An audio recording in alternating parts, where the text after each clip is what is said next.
What up, YouTube peoples? It's Alex and me, Priscilla.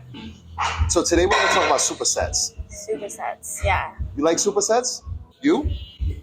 I do. Do you? I love them. You love them. They're amazing. For what? All right, well, here we go.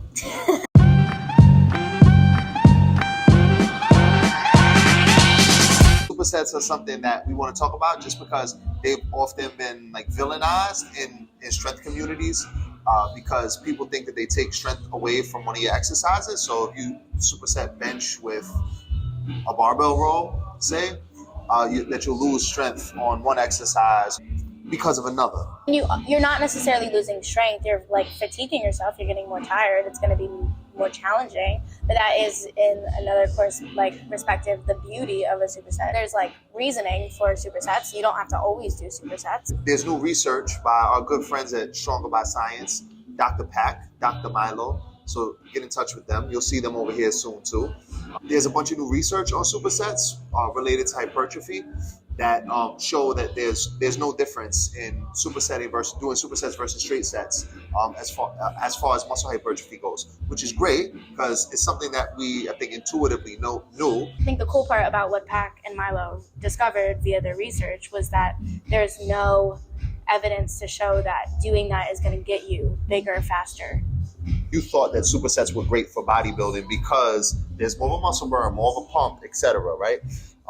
And then, they realize that all of that stuff doesn't really matter, or it matters a little bit. If I do a set of bench press, then I go do a set of barbell rows, I'm not going to be able to perform as well on the barbell rows because I've done bench press. But it turns out for muscle growth that's not true. So it's great. I've loved supersets and intuitively have just used supersets in my own training and as well as with clients forever. Most of the time, though, is just for a time crunch, right? When you finish your main lift, you're always crunched for time, right? Because sometimes we spend a lot of time as powerlifters or as weightlifters doing our main lifts. And then when it comes to accessories become kind of an afterthought or something that we want to speed through. But luckily, we can speed through them via supersets. But importantly, it's supersets with antagonist muscles and not the same muscle groups. What is an antagonist muscle? Good question, Porto. A true superset is using different muscle groups, right? Or antagonist muscle groups, right? Antagonist meaning kind of like the opposite muscle group. So if I do chest with back, right? But if I could do, say, shoulders and biceps, right? As long as it's a superset. Back of the body. Well, front of the body, back of the body. Yeah. Good job.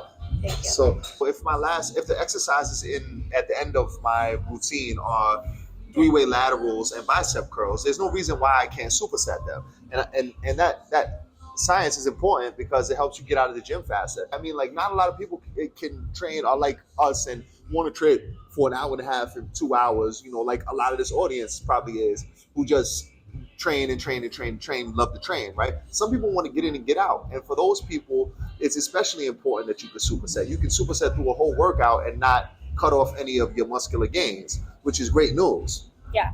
So should you do supersets? The answer is it depends on your intent with your training.